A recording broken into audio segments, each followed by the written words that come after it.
So welcome back everyone. We will start the second session of our workshop. And first we're going to also share copies and then to include three minutes. Hello, good morning. Welcome to our tutorial on Ubiq. So I'm Anthony Steed. I'm head of the Virtual Environments Computer Graphics Group at University College London, and we've got a tutorial for you about our software called Ubiq. We've been working on this software for about 5 years now, and we think it's pretty good. So we'll try and persuade you of that, and in particular it's pretty good for audiences of this type who know a bit about the area and just want to get things done fast and want to change some fundamental things in the system rather than rely on somebody else's system with its peculiarities and the things that you can't change. So hopefully I've got an overview soon, but just let me tell you who is going to present. So there's myself, and then there's Ben, who is the lead developer at the moment of the system, and then there's Jingyi. You have to wave, and Phoenix, who are a couple of PhD students who have some demos to show you later on of things that we've been doing with Ubiq, because Ubiq was built to support our own teaching and research. Given the timing, since I said we've been working on it for about 5 years, part of the inspiration was, of course, having to teach a module on virtual reality when nobody was allowed anywhere near a virtual reality lab for a few months.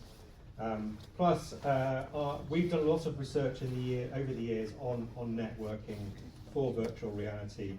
So the software, which was originally developed by a postdoc called Sebastian Friston, embeds a lot of knowledge about how to build systems such that they're modifiable afterwards. So you can change the networking, you can change how certain things work without having to start again or choose a new networking library. So as you peel through the stacks, the layers of Ubiq, you'll experience, what you will find is that it's just download it and click play. You don't even need to register anything, you just check it out at GitHub or download a package, click play and it'll work. It'll work because we've set up servers and we're not currently worried about too many people using them at once. But then you can go all the way down to changing how packets are set on the network, choose different networking topologies if you wish. Okay, so what I will do is for the next 20 minutes or so talk about the general overview of the social XR platforms, social VR platforms, and give a little overview about why a research tool is quite useful and necessary for certain types of research in this area. That'll start with some of my observations about social VR systems and some of the unique requirements of them, and we'll also do a little bit of critique about the commercial systems that are out there, because they're quite hard to use, sometimes fragile. There's obviously a lot more content on them than we have, but there are lots of things that you would struggle to do. And then Ben will give an overview of Ubiq itself, how it works, what you can expect to see when you start using it. It is a Unity toolkit. From one angle, from another angle, it's all sorts of other things as well.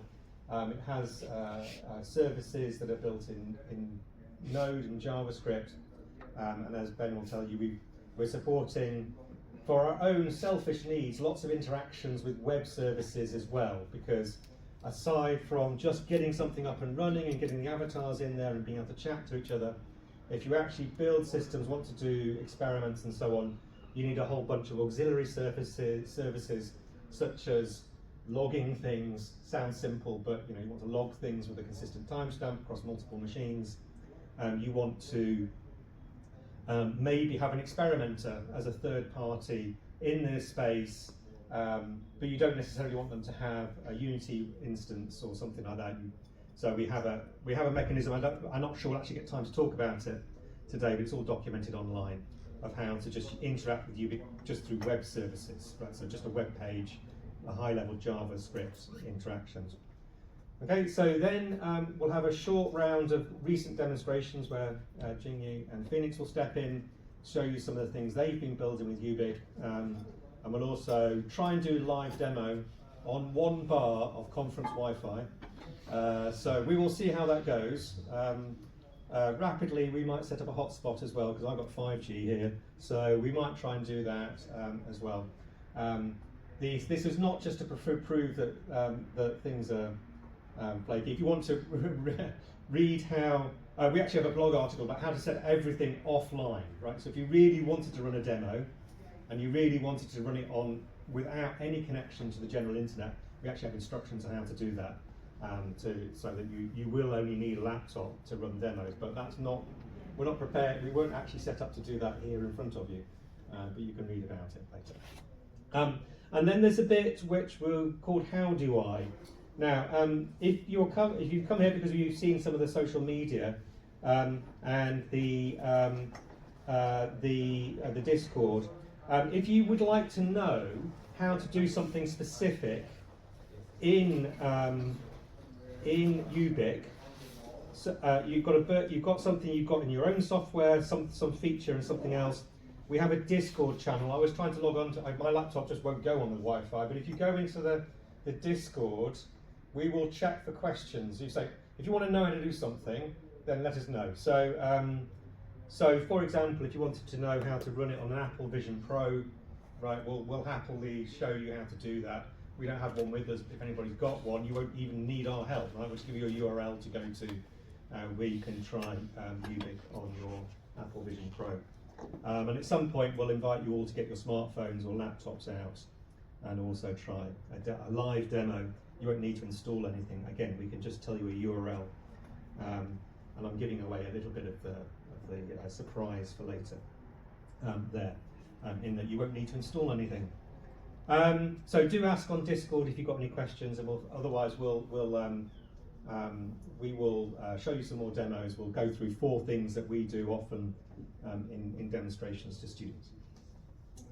Okay, right, so I'll keep an eye on that one there talking, and field questions. So, and then I would just switch to our Ubiq website as well. If you want to have a browse through this to get ideas about questions to ask, this is just ubiq.online. Okay, so this is our website, this is our blog article about this tutorial. We are recording it, hopefully. As long as Phoenix, is there a red flashing thing on it? Good. Right, so we will post that video online. If you want to recap anything, we'll put all the slides online. You will see there are other tutorials, previous conferences. We would strongly recommend you only watch the tutorial from this one, because some things have changed in the last couple of years, which Ben will mention. Okay, and on here you will find lots of documentation and something really nice to look through, especially if you want to. No, don't do that, because there's no internet. Right, don't click on any pages on the website. But if you go to Showcase, you'll find lots of excellent student work over the years. And in particular, that's all student work where the students have made their demos open source. So you can download the code, and we've checked them that they don't have any commercial assets in them. So they're completely open source demonstrations. And I think I will show a video, maybe even Ben will show a video of one of them, because it's amazing and very impressive piece of work for some students. Okay, so those are the URLs for later, Discord, and if I haven't said already, The Ubiq is completely open source under an Apache license. Now, an Apache license means you do whatever you like with it, right? And creditors if you feel like it. Please cite the papers if you use it, of course. That's our main payback. It's on GitHub, so you can even raise bug issues, feature requests, and so on. But the Apache license is compatible with anything you could do commercially. So there you go. Okay, so to give you a bit more motivation to study this field, I'll give you a brief introduction to SoapVR, XR platform. Lots of a certain age, we're starting our PhDs when this book came out. So you can tell exactly how old I am and how long I've been working in this field, because the book came out in the first. Right, so it's and this vision that people would be online, not the first vision of this online sort of 3D spaces, but of course Neil Stevenson was the author of the hour and very popular. This book caused quite a lot of excitement at the time, and the word is right at the end. This has been reproduced. This vision has been visualized, created in lots of different media. But the last bit, pieces of software called avatars, and that is the main thing that we achieve with these social VR platforms.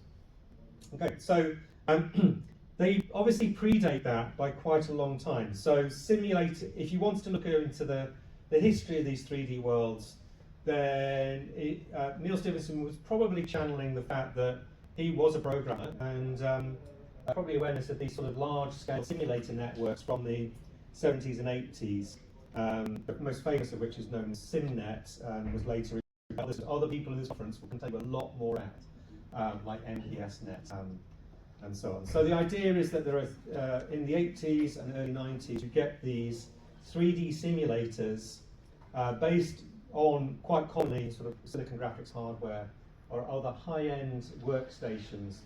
And as an aside, this is how I got started. In a UK, I had a summer job when I was an undergraduate and I worked on some very early digital, well, not early, I worked on digital simulators in the UK's Ministry of Defence as a summer job. Instead of picking fruit, I was creating digital simulators. Primitive ones, the sort of high-end ones I wasn't allowed near because, of course, as soon as you go near a simulator, you're going to learn all sorts of secret things about the actual aircraft, because they're, of course, supposed to be faithful.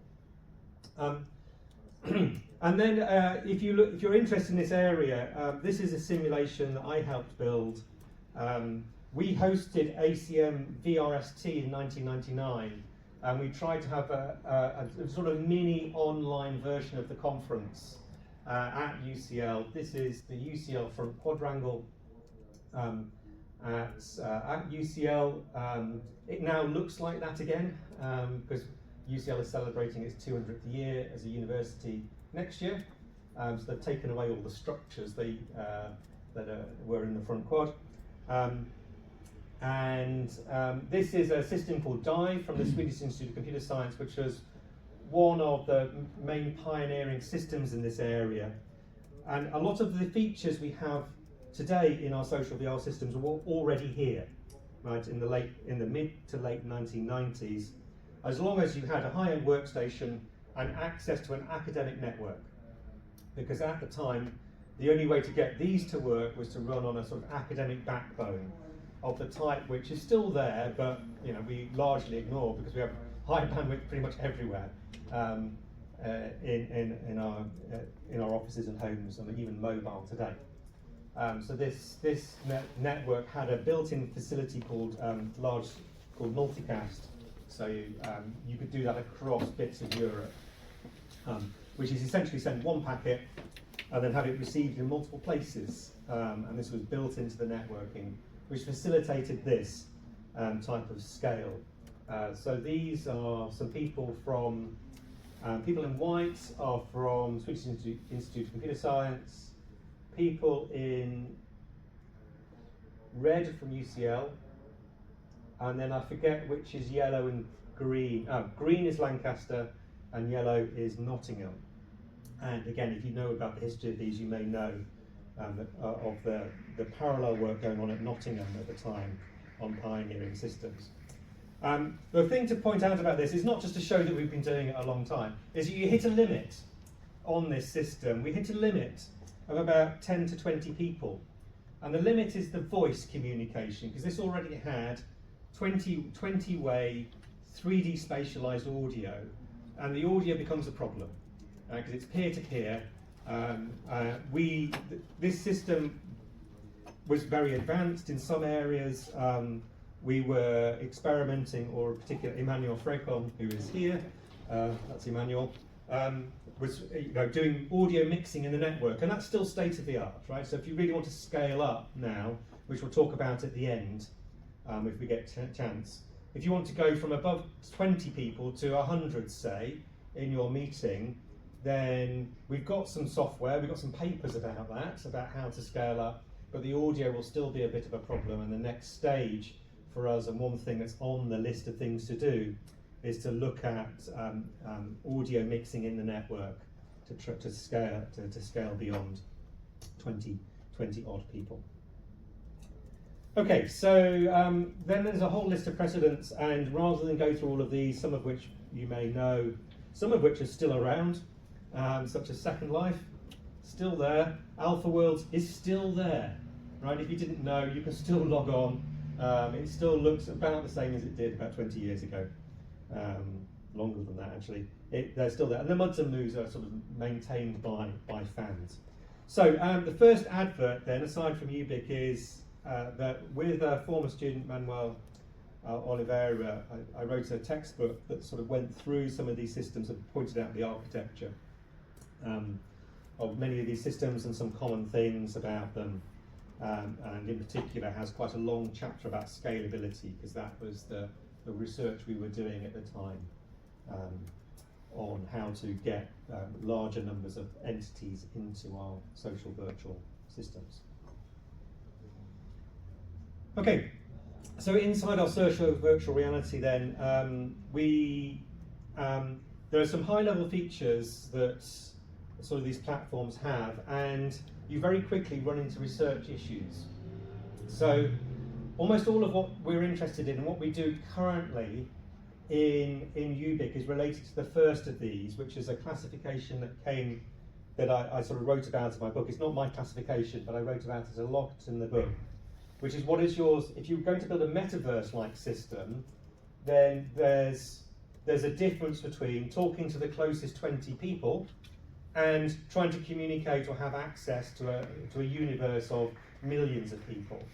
Now, you can't talk to millions of people, right? So there's a scaling, and different systems are employed at different areas. So most of what we are interested in, and probably you are interested in, is what in the book I call primary awareness, which is I've got an avatar, I'm talking to somebody else, and that we're interested in the quality of that. And you might be interested in, okay, what are the avatars like? How do I make the avatar remote? What about all these new head-mounted displays with face tracking and eye tracking in? How do I animate those? If you're interested in that, can I suggest posting that question to the Discord, because we can talk a little bit about that. Though we start hand-waving a little bit, because you will have to probably stick to Meta SDKs right now. And then, of course, you want to be able to move to a large space. So the way we support that, we support a little bit of secondary awareness, i.e. you want to move to different groups, because we have a room system, which is a very basic mechanism, mostly inspired by the system in Rec Room, which just allows you to sort of advertise and then go to other rooms. This is just a way of partitioning up the traffic, so that, for example, we have done demonstrations where everybody logs onto one world, and then as you get a certain number of people, like 4, you get pushed off into another world, and then you have 4 people collaborating, and then as more people join, they get parceled up into groups of 4. And that's A, to keep the demo running when dozens of people work, and B, because that's quite similar to an experiment you might want to run. So that was built to sort of marshal people through an experiment we were running.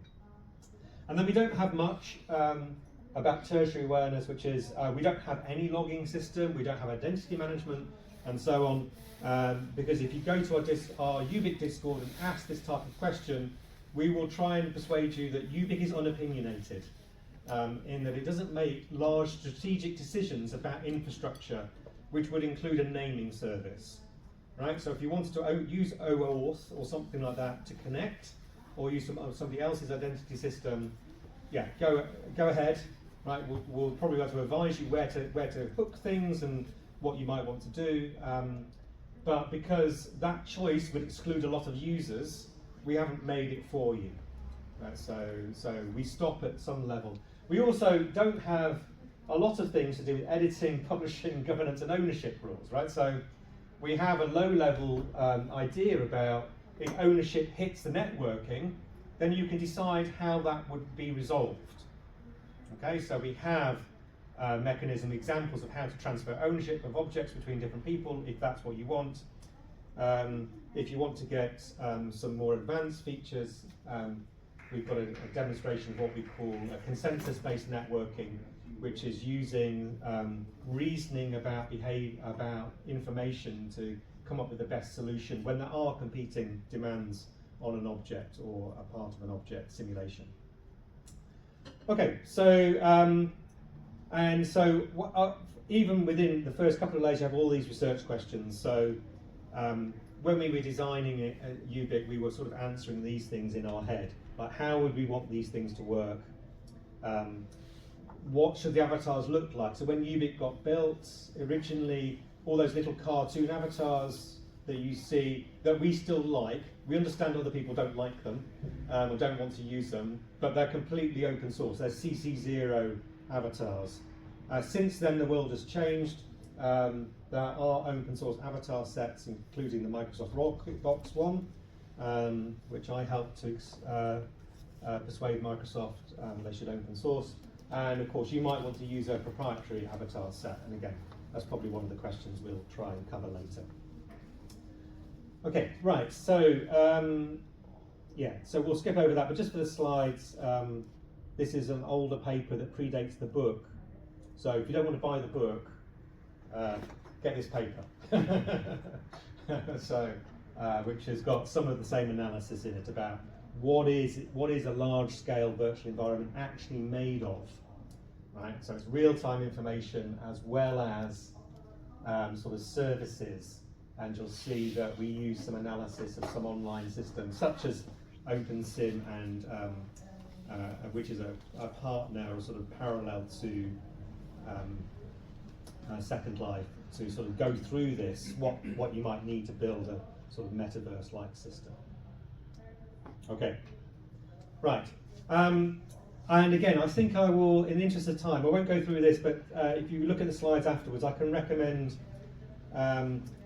again, motivation for the platforms is this paper on Frontiers, so it's open access. So this is a master's student project from a few years ago now, where we did two things sort of in the paper. One is we revive a sort of walkthrough technique. So from the book, there's Nielsen's very old book on human-computer interaction. There's something called cognitive walkthrough, as a method of evaluating systems. And a few years ago, a couple of decades ago actually, on a European project, we sort of made that into a mechanism for reviewing 3D applications. So cognitive walkthrough is for 2D applications. We made a VR one, and then the students and I, we made it into one that could work in groups. The key thing you get out of that is that if you walk through any of these platforms and ask yourself, how do certain social tasks get performed, you will find as many mechanisms as there are platforms. So, for example, one of the tasks in this paper is how does a group all go together to another world, right? So how do you not just go and then summon people, but how do you travel as a group? So one of these platforms, I forget which one it is, maybe somebody knows, can remember, has a mechanism to create a portal so you can walk through it as a group. right? And that's interesting because in Rec Room, at least one of the mechanisms is just that I go there and then manually invite everybody to come and join me, which is perfectly acceptable but quite slow, right? So moving as a group is a very interesting task that was addressed in platforms like Dive and systems like Massive 20 years ago, because it's a key task, right? If you go from one world to another one, you lose people. Literally, you lose them. You spend a lot of time coping with that, and then it's quite interesting how these different platforms do it. Mozilla Hubs has a way of, pretty sure that has a way of doing group navigation. And of course, one of those platforms no longer exists, right? Because Microsoft shuttered AltSpace despite it being very good. So this world moves fast. Okay, so yes, okay, that's me in several of these platforms, just to emphasise the fact that they're all different, and that's just research there, right? I mean, there's loads of research just in those 3 images. What do I look like? How do I know if it's me? How do I stop people copying my avatar if they want to? And so on. Okay, so a little bit of critique, and then I'll hand over to Ben. So we tried not to write our own platform.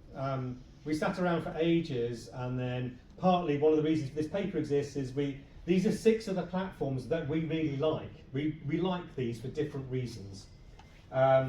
We spent a lot of time in Rec Room on Friday afternoons, having a bit of a group meeting and then go to usually play Frisbee golf, or something like that. It's quite nice, apart from the fact that Frisbee golf only supports 4 players, and we will offer more of that. VR chat, if you've not been in VR chat, go to VR chat, right? It's exciting, it's crazy, right? It's sort of the Wild West. Spatial have gone away and come back again, right? So you can still log onto Spatial. Mozilla Hubs is now just Hubs, of course. I should change that slide. But these are the problem with the commercial platforms is it's quite hard to make the exact scenario you want. The platforms do change. They update as frequently as games, right? So you can not be able to log on to Rec Room because you've got a necessary update to apply, right? And then you've got to, eventually your world will stop working after a few years when they change the API, or it gets shut down like AltSpace did. So all those critiques, WebXR is very promising. We have a particular strategy about that, which is that WebXR's problem is just authoring. Right, it's just how do you author stuff for it, so we'll talk about that also later. And therefore, hence Ubiq. So I've said almost all of this already, but its original goal was to teach a class, yeah, that class was very successful. So, and I'll skip that because Ginny is going to present some of that later. So this is one of the examples you will find on our website with the source code. So this is student work, and I'll just see. Oh, there's no full screen option there. Right. So this is the original avatars, very simple, and this is the main. That's the main point of this video, right? So for those of you who've looked at this field before. There's 2 scales in this world. There's a maze, which is on a table, and there are big users and small users. Right, so you can switch between the 2. Right? So you can go inside the maze, you can teleport into the maze and be one size. You can teleport out of the maze again when you get to the end, and then you become large, and you can watch the people running around inside it. Okay, so the students surprised us because we didn't think that was possible until they came up with a way with doing it. And their sort of trick is there are actually 2 worlds in parallel, which basically see each other, right? So you are big or small because the avatars can only be one scale in the system at the time, and therefore as you switch, you're actually changing room, but the 2 rooms can talk to each other. So nice little bit of coding, and they only had about 6 weeks to do that, which is good. And we've run that since every year. When we get back, there's a whole bunch of other similar demos to try and mark next week, or no, the week after next. Okay, that's it for me. there's the URLs. If you post up on Discord, I will respond now, and then I'll hand over to Ben, who can tell you about the nuts and bolts.